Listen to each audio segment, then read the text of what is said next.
తెలుగు మీడియాలో అందరికంటే ముందు ధర్మస్థలమైన నేను పోయినప్పుడు సౌజన్య పద్మలత వాళ్ళ ఫ్యామిలీస్ని కలిసిన వాళ్ళ చిన్నప్పటి నుంచి వాళ్ళు ఎట్లుండేటోళ్ళు ఎట్లా పెరిగినరు వాళ్ళ ఫొటోస్ అవన్నీ కూడా చూసిన ఆఖరికి వాళ్ళు చనిపోయిన తర్వాత వాళ్ళ డెడ్ బాడీస్ వీళ్ళకి దొరికినప్పుడు ఎట్లయితే ఉండేనో ఆ ఫొటోస్ కూడా చూసిన అఫ్ కోర్స్ బ్లర్ చేసినప్పటికీ మీకు కూడా చూపించడం జరిగింది. చాలా మంది నన్ను అనన్య భట్ వాళ్ళ మమ్మీ బయటకు వచ్చి సుజాత భట్ బాగా గట్టి మాట్లాడుతుంది, అసలు ఏం జరిగిందో వాళ్ళతో కూడా మాట్లాడండి, సుజాత భట్ని కలవండి అని చెప్పేసి నన్ను రిక్వెస్ట్ చేశారు చాలామంది. కానీ సుజాత భట్ చెప్తున్న ముచ్చట్లన్నీ కూడా ఎక్కడ కూడా ప్రాక్టికల్గా లాజికల్గా అనిపించలే.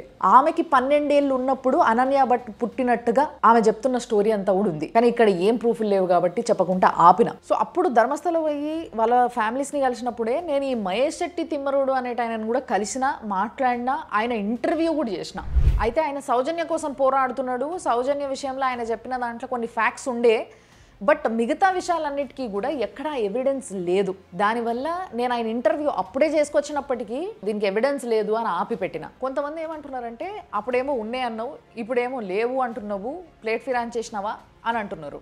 నేను ఏవైతే ఉన్నాయో సాక్ష్యాలతో సహా అవి మాత్రమే మీ ముందు పెట్టినా, అవిటి గురించే మాట్లాడినా, అవి మాట్లాడుతూనే బాధపడ్డా, ఎందుకంటే అవి కనిపిస్తున్నాయి కాబట్టి కళ్ళ ముందు. సాక్ష్యం ఉన్నాయి మాత్రమే నేను చెప్పినా కానీ ఏవైతే ఊహాగానాలు ఉన్నాయో అవన్నిటిని కూడా ప్రచారం చేయదలుచుకోలేదు, చెయ్యలేదు. ఇక మాస్క్ మ్యాన్ ముచ్చట్టుకు వస్తే, నువ్వు చెప్పిన దగ్గరల్లా దవ్వినాం మేము, అయినా కూడా ఏం దొరకలేదు అని అంటే డీఫేమ్ చేయడానికే నువ్వు ఇదంతా చేసినావా అనే యాంగిల్లో ఇప్పుడు ఆయన పైన ఇన్వెస్టిగేషన్ నడుస్తుంది.